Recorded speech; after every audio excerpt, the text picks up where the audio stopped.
Good morning to all of you. आपका इस video series में स्वागत है, जिसमें हम बात कर रहे हैं एनसीईआरटी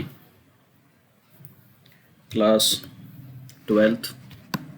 सब्जेक्ट है हमारा पॉलिटिकल साइंस और बुक का नाम है स्वतंत्र भारत में राजनीति। तो इसमें हम लेसन कर रहे थे चैप्टर 4, जिसमें है भारत के विदेश संबंध। और इस वीडियो सीरीज़ में इस लेसन 4 के हम 5वें सेशन में हैं, जिसमें बात करेंगे हम इंडिया पाकिस्तान, भारत पाकिस्तान के संबंध।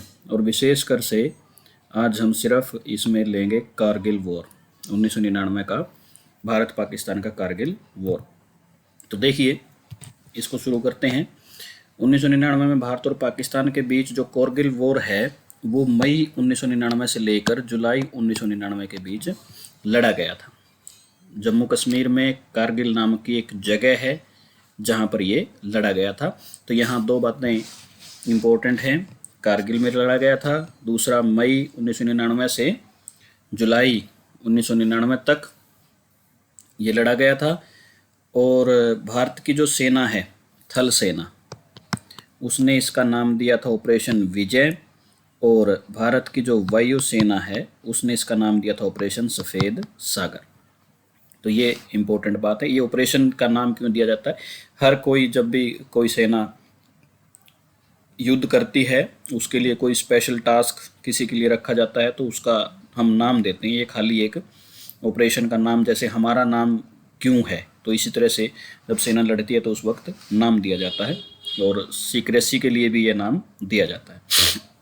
तो हम बात करते हैं कि यहाँ पर मैप के द्वारा आपको मैं एक समझाने की कोशिश करता हूँ कि कारगिल कहाँ है। कारगिल ये देखिए, यहाँ पर आपको सामने दिख रहा होगा, ये कारगिल है।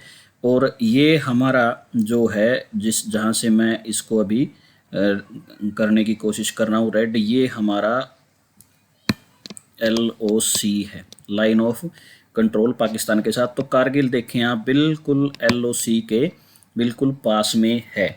तो ये कारगिल है। यहाँ पर देखने का मतलब ये जो पूरा हिस्सा है ये पाकिस्तान ऑक्यूपाइड कश्मीर, जिसको हम POK भी कह देते हैं, यहाँ से ये जो हिस्सा मैं इस तरह से लाइन लगा रहा हूँ, ये है आज़ाद कश्मीर।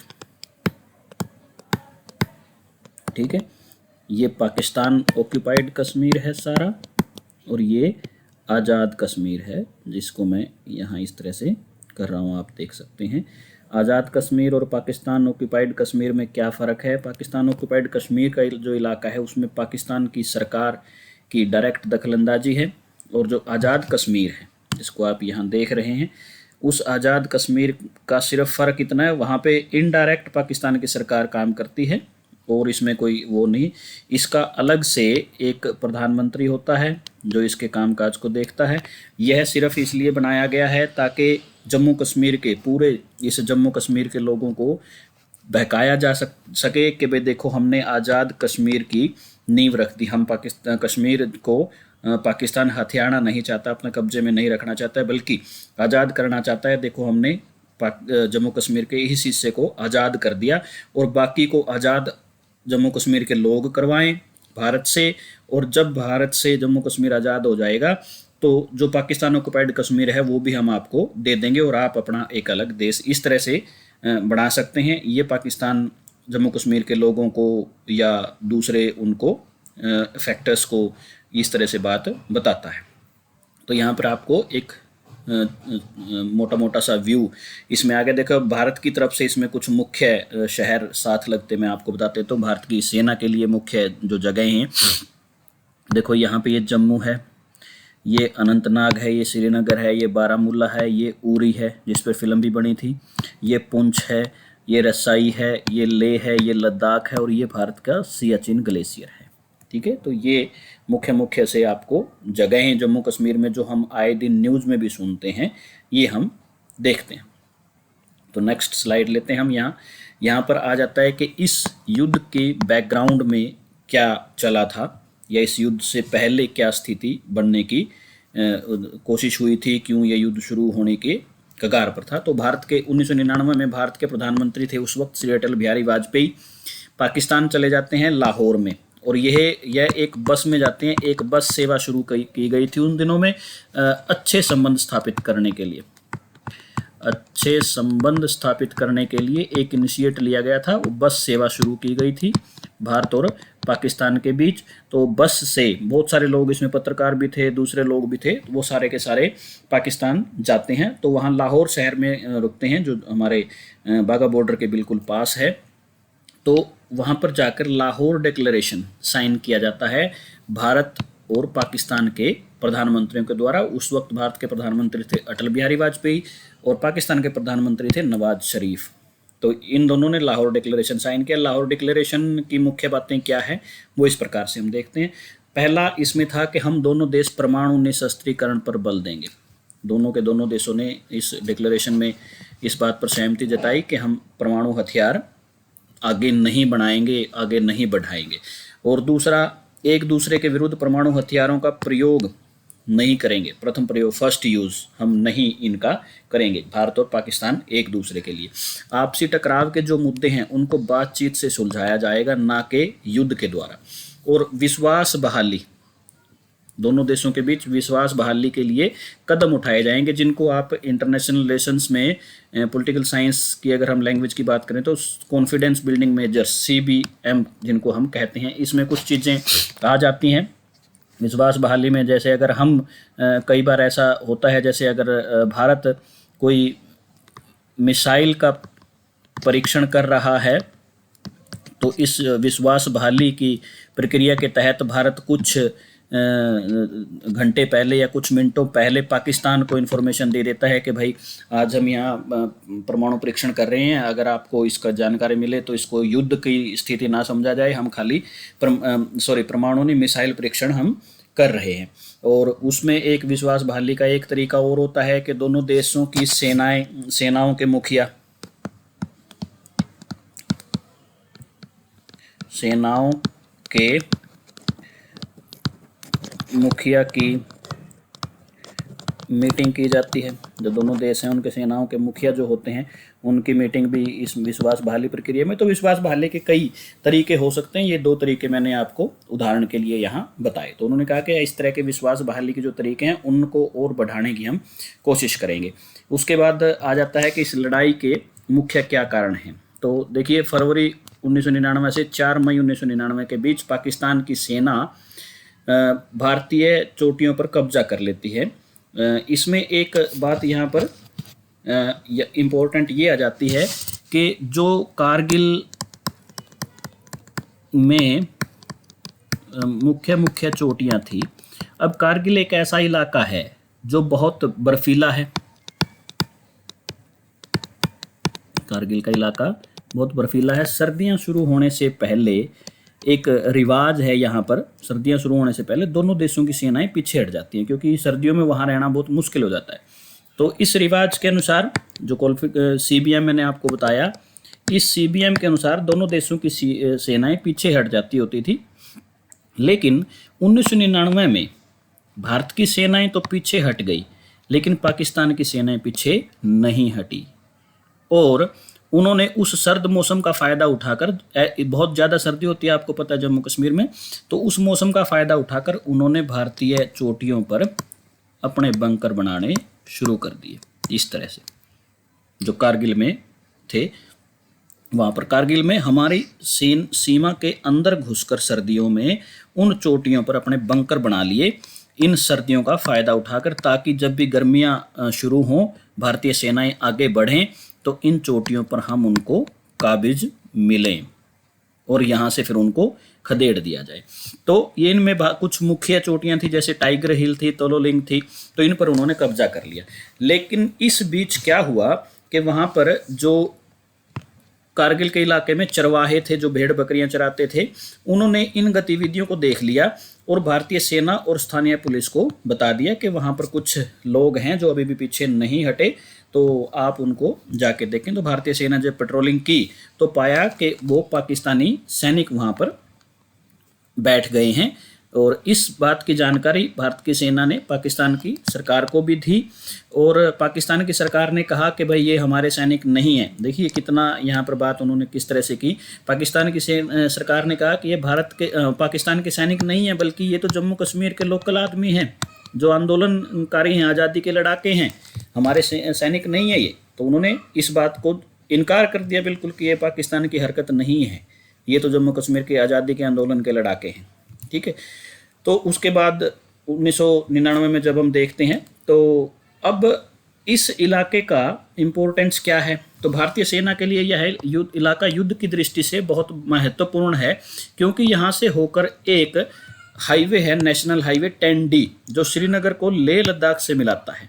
और इन चोटियों से इस हाईवे को आराम से टारगेट किया जा सकता है।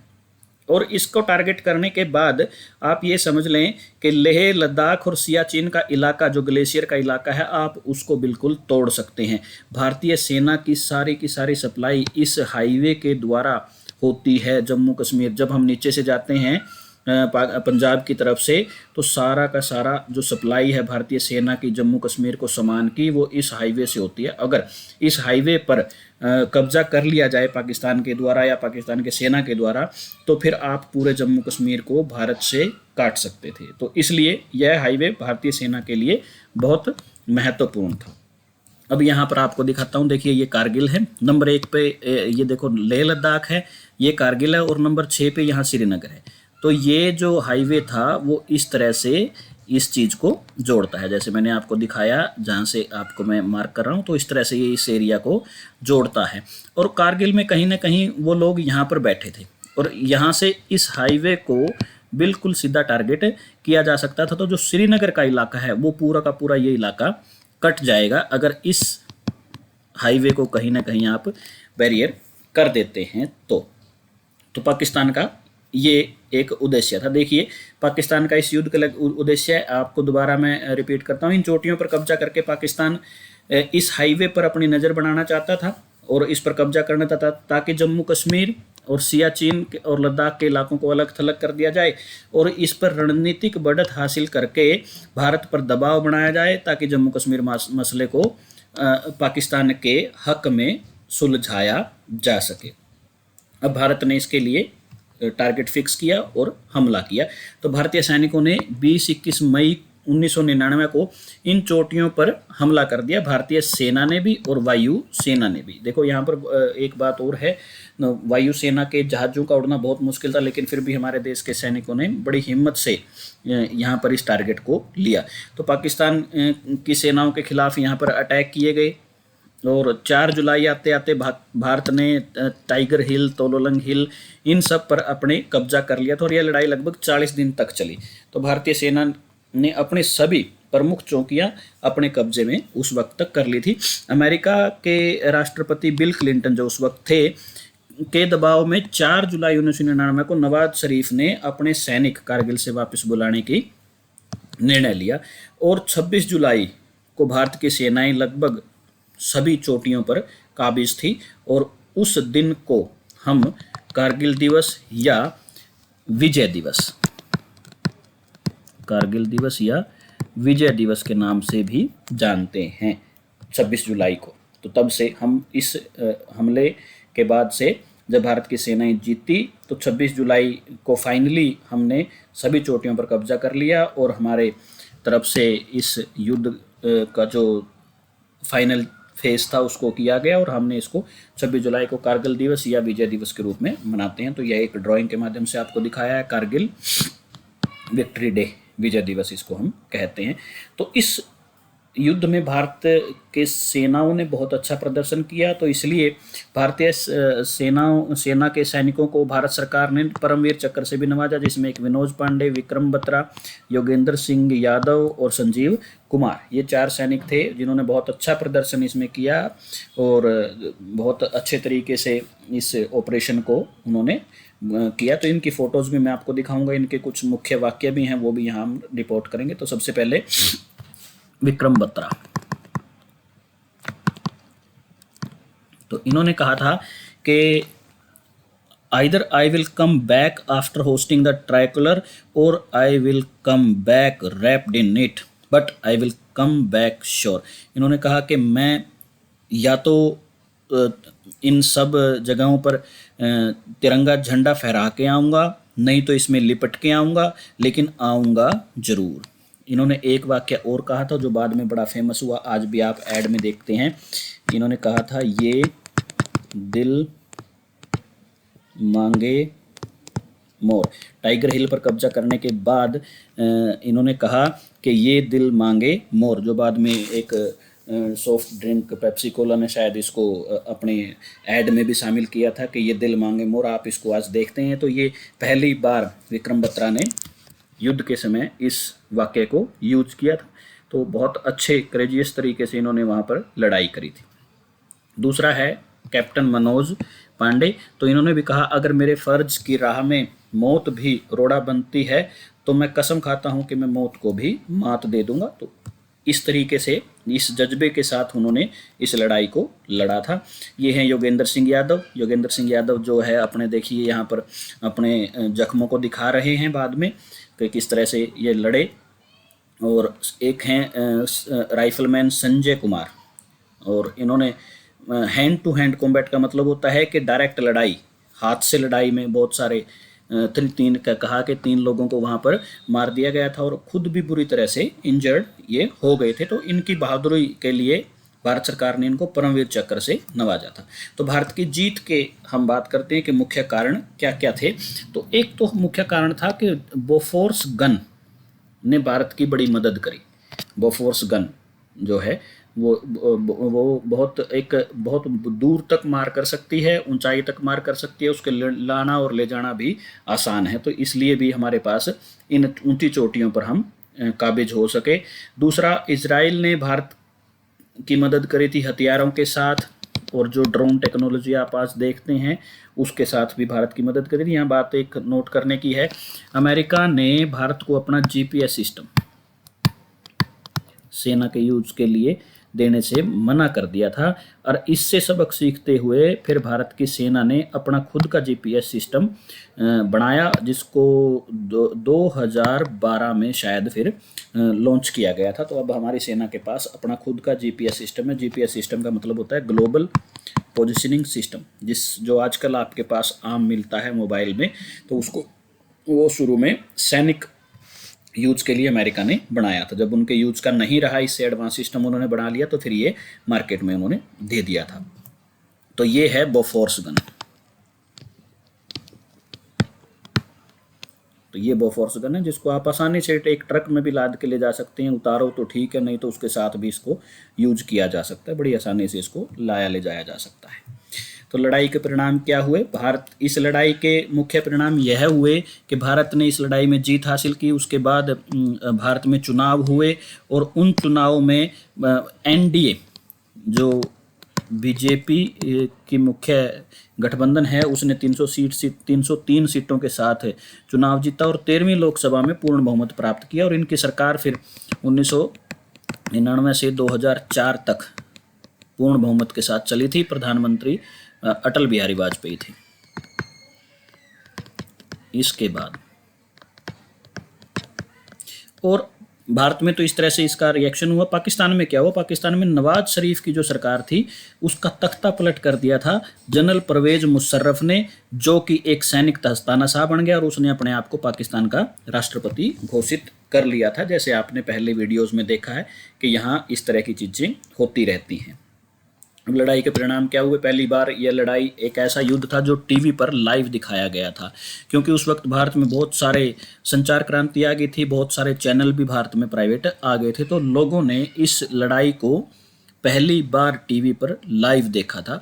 जब तोपों से गोले दागे जा रहे थे तो लोग उसको लाइव टीवी पर देख रहे थे। इसके बाद पश्चिम के कुछ देशों ने, जैसे खासकर अमेरिका ने, ब्रिटेन ने, इन देशों ने माना कि इसमें पाकिस्तान की गलती थी, क्योंकि पाकिस्तान ने अनैतिक तरीके से बढ़त हासिल करने की कोशिश की है भारत पर। भारत और पाकिस्तान के बीच यह पहला युद्ध था जो सिर्फ एक सीमित जगह पर ही लड़ा गया था। सीमित जगह का मतलब सिर्फ कारगिल में। इसीलिए कई लोग ना इसको युद्ध नहीं कहते, इसको एक सैनिक कॉम्बैट कहते हैं, इसको एक संघर्ष कहते हैं, क्योंकि युद्ध जो है वो बहुत वाइड एरिया में लड़ा जाता है। लेकिन फिर भी इसको हम एक युद्ध की तरह ही लेते हैं। इसलिए भी यह एक इम्पोर्टेंट बात यहाँ पर है कि एक सीमित जगह पर यह पहला युद्ध था जो दो परमाणु शक्तियों के बीच, भारत भी परमाणु शक्ति है, पाकिस्तान भी परमाणु शक्ति है, इन दोनों के बीच एक सीमित जगह पर यह युद्ध लड़ा गया है। उसके बाद देखिए एक लास्ट में एक मैप आपको दिखाया गया है जिसमें जम्मू कश्मीर का लद्दाख सेक्टर है, कश्मीर है। ये जो पूरी आपको ब्लैक डॉटेड लाइन दिख रही है ये LOC है, ठीक है। तो इसमें जैसे हमने लास्ट में बताया कि ये अक्साई चीन का इलाका है जिस पर चीन ने कब्जा किया हुआ है। ये सियाचिन का इलाका है जो भारत के कब्जे में है। ये शकशंग का इलाका है जो पाकिस्तान ने चाइना को दे रखा है। और ये गिलगिट एजेंसी है, आजकल ये न्यूज़ में है। गिलगिट और बाल्टिस्तान आजकल न्यूज़ में है, इस पर हम अभी एक मिनट में बात करते हैं। और ये जो इलाका है ये PO के, पाकिस्तान ऑक्युपाइड कश्मीर, और AJ के, आज़ाद कश्मीर, आज़ाद जम्मू कश्मीर, ये इलाका यहाँ जैसे मैंने आपको शुरू में बताया। ये अब बात आ जाती है कि ये गिलगिट एजेंसी और बल्टिस्तान आजकल न्यूज़ में क्यों है। इसका एक मुख्य कारण ये है, बल्टिस्तान और गिलगिट एजेंसी में पाकिस्तान की सुप्रीम कोर्ट ने अभी रिसेंटली ये कहा है कि यहाँ पर पाकिस्तान इलेक्शन करवा सकता है। जब ये आज़ाद कश्मीर का हिस्सा है तो पाकिस्तान की सुप्रीम कोर्ट इसमें इलेक्शन करवाने की क्यों बात कह रही है, इसका भारत ने विरोध किया है अंतर्राष्ट्रीय स्तर पर। तो ये आप अलग से एक इसमें हम बनाएंगे वीडियो जिसमें हम इसकी बात कर सकते हैं। तो ये एक भारत पाकिस्तान के बीच जो कारगिल युद्ध हुआ उसकी मुख्य बातें आपके सामने थी।